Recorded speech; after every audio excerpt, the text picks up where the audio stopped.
இந்த மாதிரி இந்த 3 வருஷத்துல நான் வேற எதுவும் முக்கியமான விஷயத்த மறந்துடலல்ல?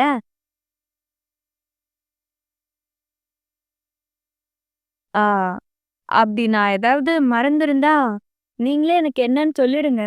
ஆ என்ன நிவின்? ஆ ஆ, வேற அப்படி கொல்றதுக்கு முக்கியமா எதுவும் இல்ல காவேரி. அப்படி எதுவும் இருந்திருந்தா இப்பயே உன்கிட்ட சொல்லியிருக்க மாட்டோமா? அதுவும் சரிதான். இத விட முக்கியமா வேற ஏதாவது நடந்திருந்தா, நீங்க ஏன் அத என்கிட்ட இருந்து மறைக்க போறீங்க?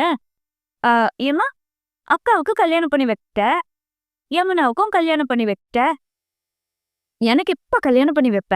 லிஸ்ட்ல இன்னும் நானும் நர்மதாவும் தான் பாக்கி. எங்களுக்கும் நீ ஒரு நல்ல பையனை பார்த்து கல்யாணம் பண்ணி வச்சிட்டனா, அப்புறம் எங்க லைஃப நாங்களே பார்த்துப்போம். அப்புறம் நீ வேணா கத்தார்ல போய் அப்பா கூட சேர்ந்து நல்ல ஜாலியா டூயட் பாடு. போனாதான் சீக்கிரமா ஊருக்கு போய் சேர முடியும். இங்க பக்கத்துல என் ஃப்ரெண்டோட கம்பெனி ஒண்ணு இருக்கு. அங்க நிறுத்துறேன். யாருக்காவது வாஷ்ரூம் யூஸ் பண்ணணும்னா அங்கேயே யூஸ் பண்ணிக்கோ. ஆ ஓகே நிவின். விஜய் கூட்டிட்டு ஹாஸ்பிட்டல்ல இருந்து கிளம்பிட்டதா அப்பா அப்பவே ஃபோன் பண்ணி சொன்னாரு. எப்படியும் இன்னும் கொஞ்ச நேரத்துல அவங்கெல்லாம் வந்துருவாங்க. சரிம்மா, நீ போய் ஆரத்திய தயார் பண்ணி வை. சரி.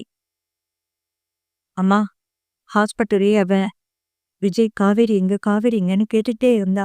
வீட்டுல இருக்கான்னு சொல்லி அப்போதைக்கு அவனை சமாதானப்படுத்தியாச்சு. இப்ப வீட்டுக்கு வந்தது காவேரி எங்கன்னு கேட்டா என்னம்மா சொல்றது? அவனோட நல்லதுக்கு தானே நாம இவ்வளவு விஷயமும் பண்ணிருக்கோம் ராதா. இருக்கலாம் போ. காத்தத்தன் கேக்குது. அவங்க வந்துட்டாங்கன்னு நினைக்கிற. சரி, நீ போய் சீக்கிரம் ஆரத்தி எடுத்துட்டு வா. உள்ள போ விஜய். நீ உள்ள பாப்பா, நீ கொண்டு போய் அவ கூட்டிட. வா,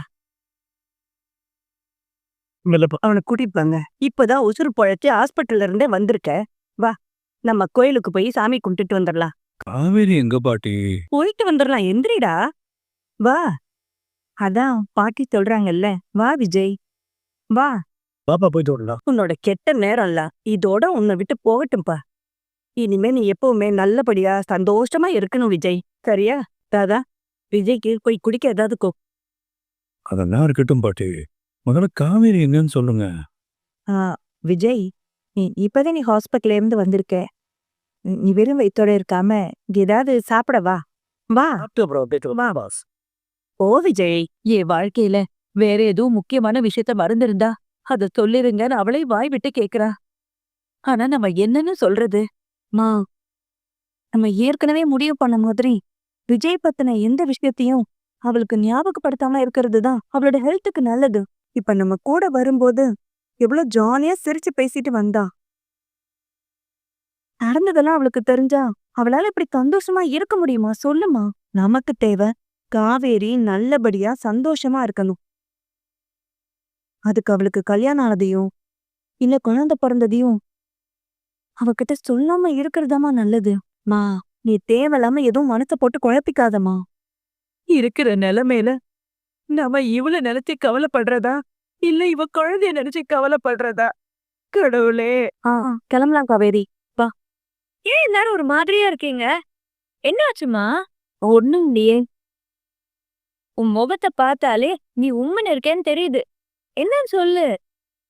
அது எனக்கு டெலிவரி, உனக்கு ட்ரீட்மெண்ட்னு அம்மா வீட்டுக்கும் ஹாஸ்பிட்டலுக்கும் மாறி மாறி அலைஞ்சிட்டு இருந்துச்சு.